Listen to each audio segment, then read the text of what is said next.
Hello everyone and welcome to the Nature Nook. Today we're going to be building a 20-gallon pea puffer tank, so let's get into it.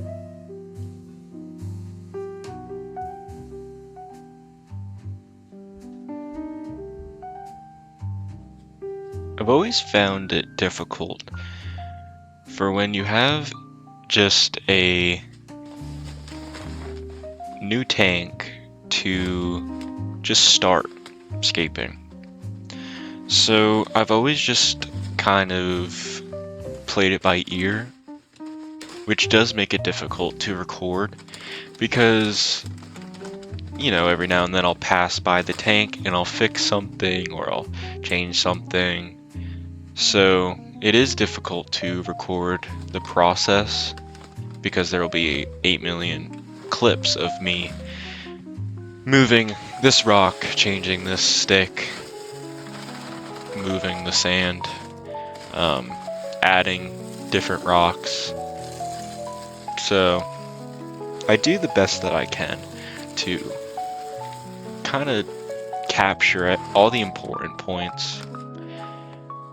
This substrate you should rinse, but I didn't read that, so. And it's too late now, so.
It's a little difficult to see the slope that is prevalent from the bird's eye view, but it is there. So right now I'm kind of just playing by ear where I think rocks should go, where I think I am going to be putting plants.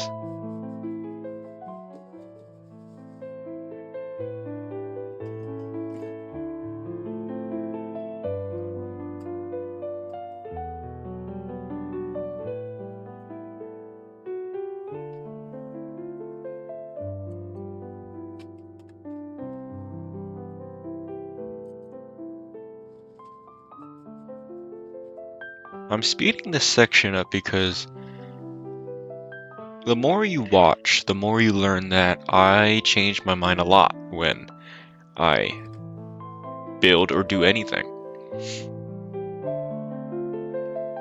So I think speeding up this section will move us along through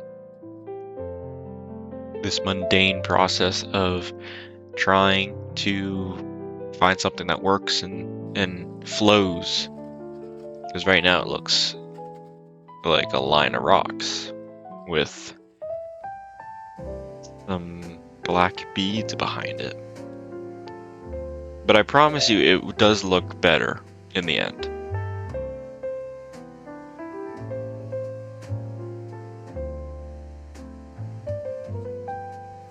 I found that I always seem to have a cave or somewhere to hide in every fish tank that I build. Like right now, I'm building up a place for something to hide. Whether that's a pea puffer or snails trying to hide away from pea puffers.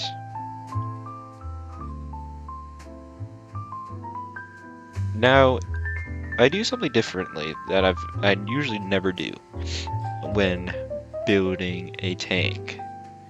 I actually soaked the wood this time, in every tank, I always escape it, and then I always try to super glue the wood to a rock. But either somehow the rock isn't heavy enough to pin down the wood, or the wood is just not adhering to anything with the super glue. So in this build I did keep them in a bucket of water to kind of just help the process go along. I did pin a rock in between those two, kind of holding down the one that's going horizontally and then pinning down without really super gluing a lot. Because I don't love to super glue, especially because I have to cover it with moss or dirt, so it's not just white. But this did work. Nothing ends up floating, which is something that never really happens when I'm building up a tank.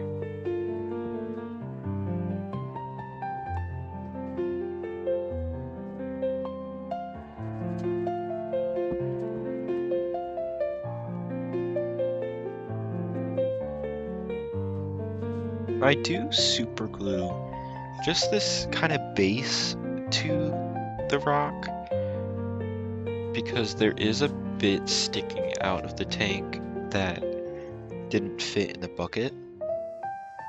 So it's just a precaution because I don't want anything to float, like I said, and I did cover the glue with dried sphagnum moss.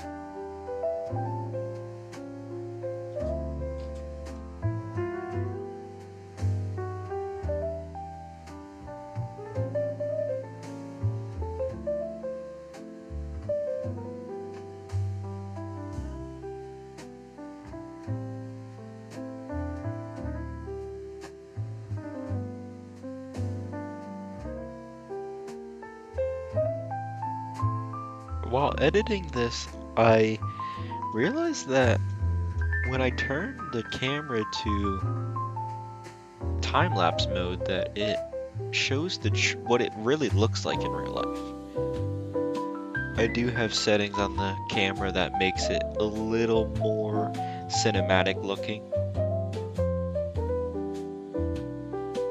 I have a long history of on the back filters either not working, leaking, breaking, sounding like there's grinding happening in the motors or propellers.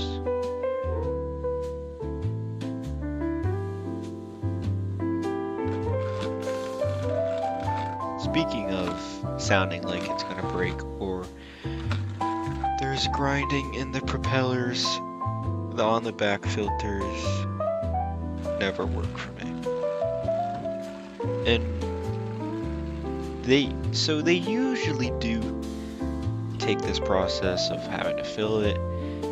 When they don't work, you have to lift up that thing and the propellers start going. But this is called a Whisper, a Tetra Whisper 10. And I don't know if you heard what it sounded like, but it wasn't whispering. It is whispering right now, but you'll see that it doesn't whisper and it eventually breaks.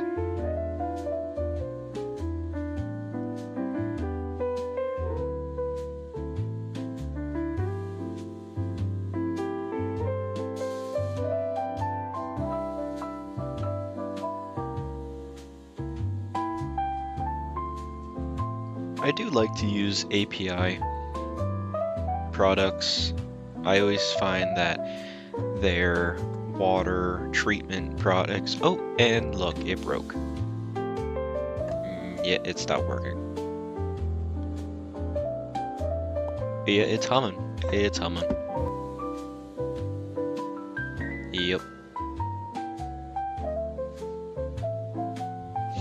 So after this happens a lot. This happened off screen when I'm just passing by, and I always had to lift that little thingy up, and it would work, but it would just keep breaking. Every time that I would think it works, it does work for a very limited amount of time, which sucks because it looks like a great filter. I'm sure it would be if it worked long term, but it broke again when I was doing stuff off screen, so I gave up, decided to throw the thing out. Done with it.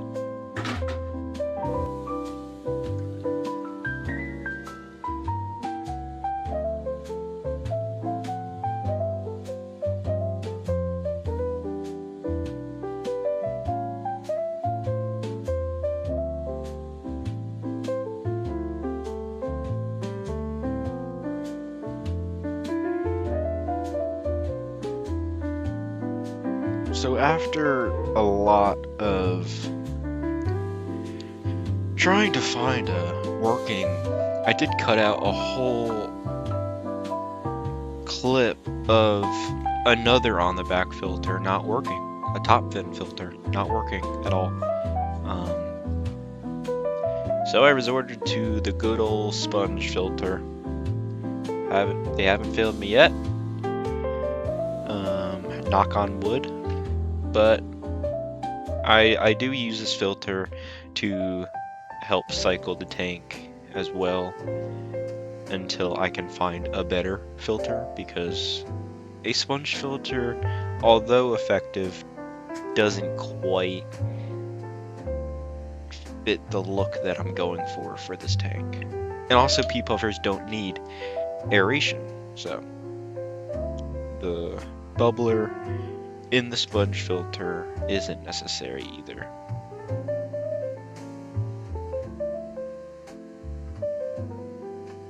I feel like planting aquatic plants is a universal struggle throughout the hobby, to where plants just don't like to be planted.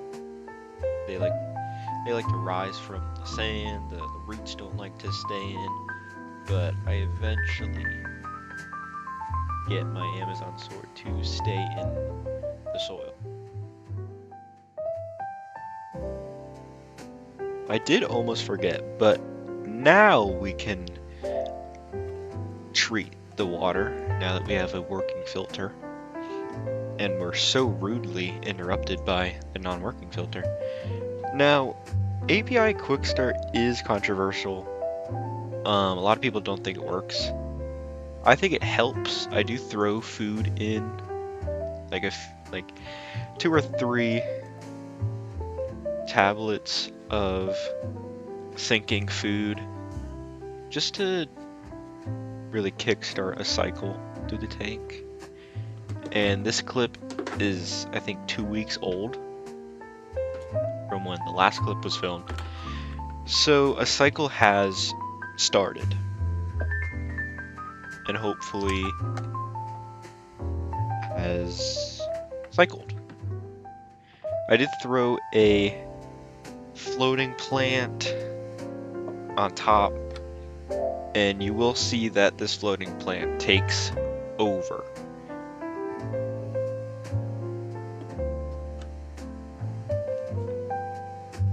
Now, I usually don't test the pH, because the pH is usually universal throughout all of my fish tanks, but I did want to test the pH of this tank just because it's pea puffers, and I know they're a little iffy on pH. Also, ammonia you gotta test clearly for a cycle.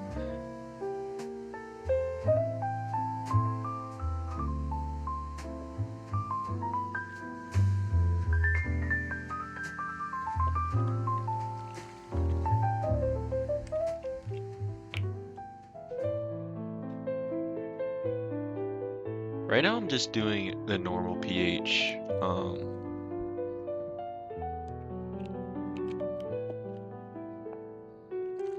this is the high pH, just in case it exceeds normal pH range.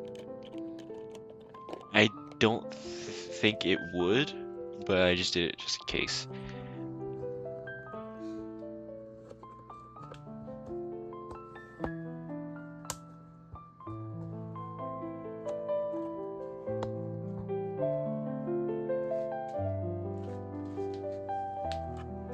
The ammonia is a little too dark for my liking, so we did, and I dropped it. And so I did do a quick little water change. Yeah, it's a little dark. You kind of want it to stand out very bright yellow to be completely safe. pH was a very dark 7.6, so it was good to test the high pH because it did exceed the normal pH, but it laid at around 7.4, 7.8, so it's alright.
I never really have luck with bunch plants like these, especially stem bunch plants that are just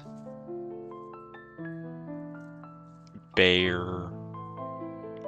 I have better luck with plants that come in pots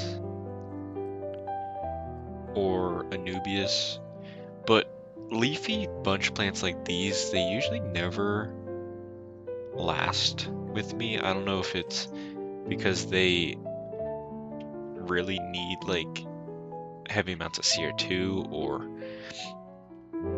water treatment that boosts what plants need. But I always try to keep stem bunch plants.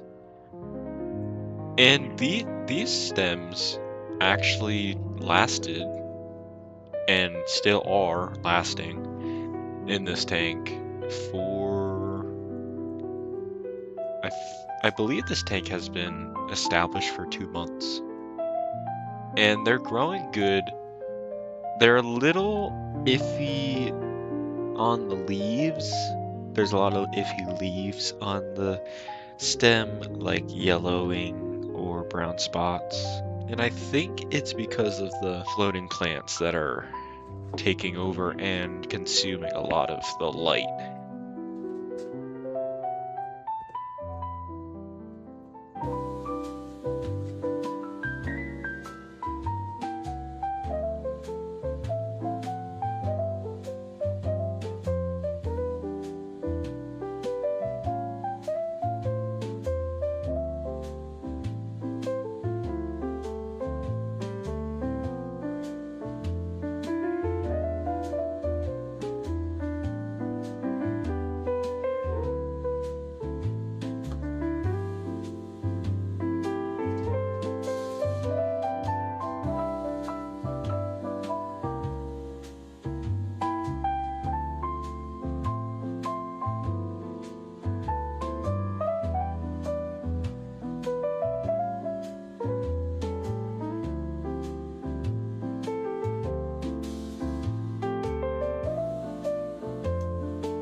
I do like to throw a little bit of tannins in the water, especially if a fish is from a river or a lake that is densely vegetated, just to make them as comfortable as possible when living in a tank.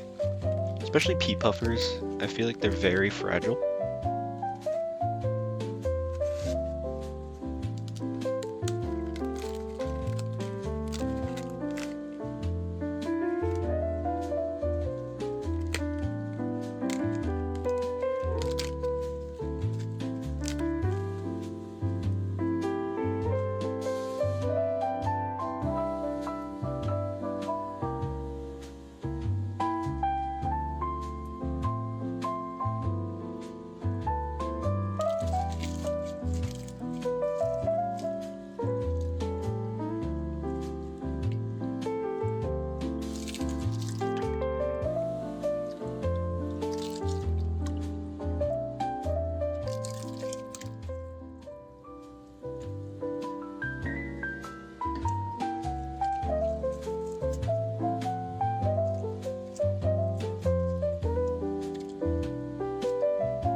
Now I know I said that I have bad luck with on the back filters, but I think I just have bad luck with like mainstream branded on the back filters. But I have found that filters with the pump that lie inside the tank and aren't like a propeller kind of thing outside of the tank do so much better than any other filter. Like, the on the back is just a shell, but the actual motor is in the water, so it doesn't just break, and it also doesn't need you to fill the back every time either the power goes out or you unplug it or you're doing maintenance to it. So these filters are the best. I recommend these filters 1000% of the time. I didn't break this. It does that. I thought I broke it too.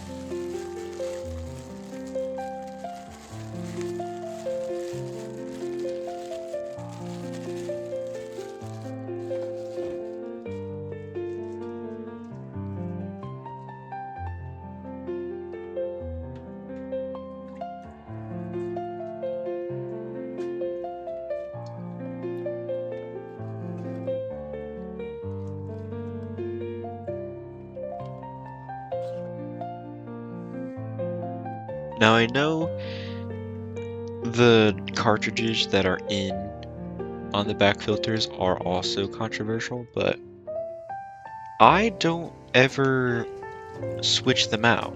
I think this filter came with 4 or 6, and I think I'll only use 2. Now again, it helps that there's only 3 pea puffers and they're the size of my fingernail right now, and they don't produce that much waste. So I don't think I'll be needing to change the cartridges. I know some fish produce a lot of waste, and that makes the cartridges so mucky and gross. I like to throw in a few ceramic rings just to hold a little bit of beneficial bacteria. I know everything that I'm putting in will hold bacteria, but I just like to have like a mega filter basically with any filter that I'm using.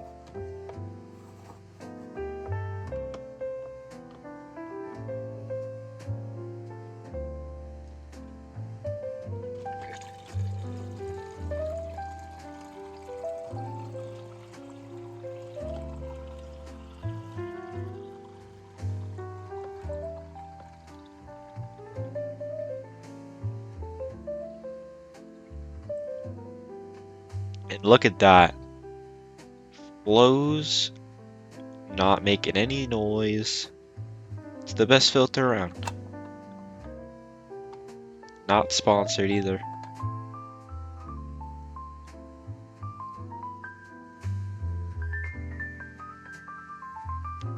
Now the tank should be fully cycled now. I think it's been 5 weeks since the beginning. And we should be ready to put the pea puffers in the tank. That's looking a little yellow, more green, but we'll let it settle a bit. And that's yellow, folks. And that's safe for pea puffers.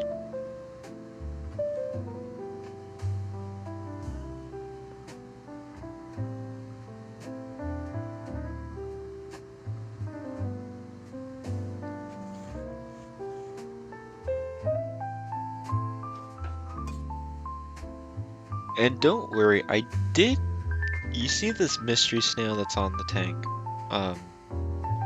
the front of the tank? I do take him out before I put the pea puffers in, or a little bit after I take the pea puffers in. I don't know why I put him in there, or if I purposefully put him in there. He might have came on one of the stem plants that I had in another tank. But yeah, I don't keep the mystery snail in there. It's not worth the stress of the mystery snail, and also I don't think the pea puffers would eat him. He's far too big, I think. They're very small, and they're only in little baby pest snails, which is great. I really got these pea puffers to cut back on how many snails I have, which, fast forward, has really helped. I don't have many snails anymore, which is like a love and hate relationship, because you gotta feed these guys. Now, catching these guys in a quarantine tank that's kind of like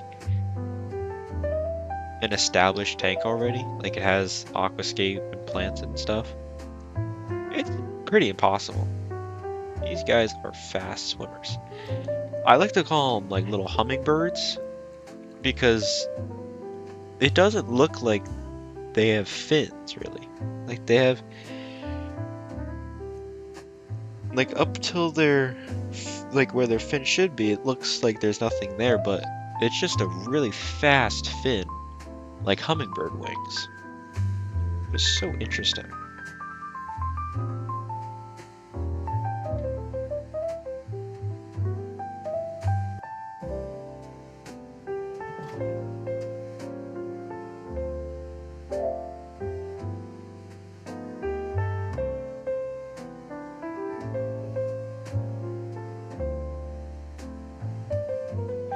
Now right now it doesn't look like it's very heavily planted, but over the weeks and months that this tank has been running, again, I add and take away many times. I just don't record it because, again, it will be the longest video I'll ever watch. But they've been thriving in their tank. And a lot of these plants have flourished, I have added a lot of plants.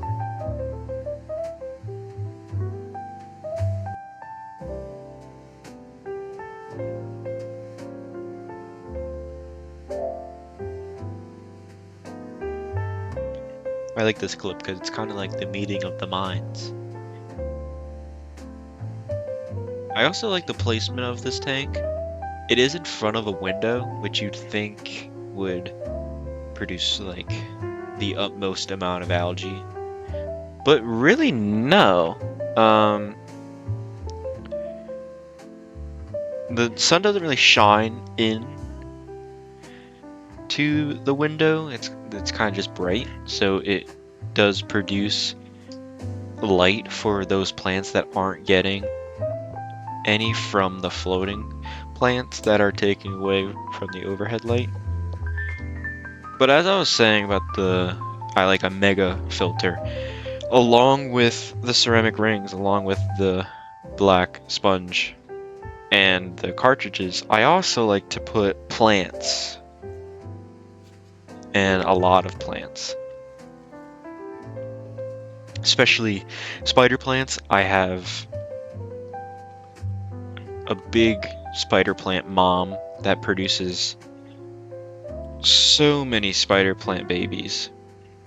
I feel like every day there's a new strand of spider plant babies, and usually I'll just leave them on there or put them in like a jar to propagate them, but also I'll put them in a tank or a filter.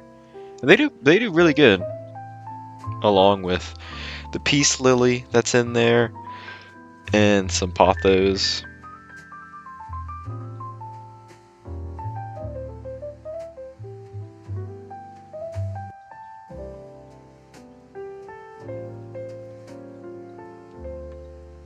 I think all of those spider plants are from one strand of babies, one stick that came out of the mom plant. This is a strand of pothos that I think I zip tied to a cord that goes up, and I think it's the cord for the light. I think allowing the roots to really grow into a tank provides the like vastness that a fish would like, without really having to have so many plants. And as you can see, those bunch plants are growing all the way to the top of the tank, which I didn't think would happen. And also you can see duckweed.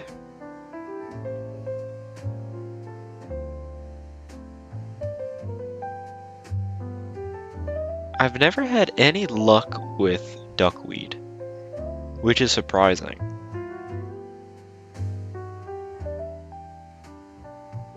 Because I know duckweed's like the no, you have duckweed, which I learned from properly having duckweed in this tank. It's true. It takes over. And it will. I think in my next video I have a updated view of this tank when everything has grown. And boy, did this duckweed take over. Which I'm fine with. I like growth in a tank no matter what, depending if it's algae or not. But yeah, this whole side is duckweed now, which sucks because it takes away from these floating plants that I'm putting in right now, but they also grow. But you can see when I'm I don't know what tank I took these from initially, but they had duckweed in them, and I don't remember ever getting duckweed, but because it would always die.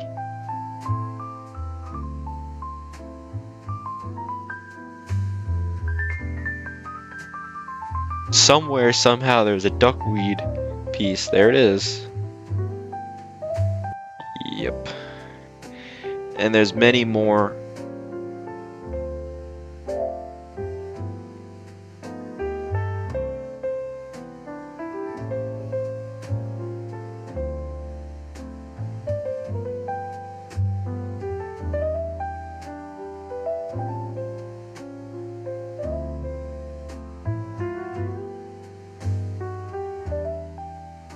This one. Look how much duckweed came on there. Which sucks because the frog bit, I was never good with floating plants, really. Now, this is the build. I just want to thank you for tuning in for the video. And hopefully you will tune back in for the next video.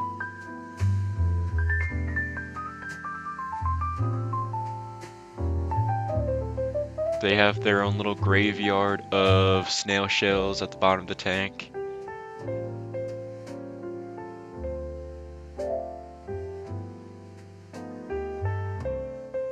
The next video will be this 10-gallon guppy tank.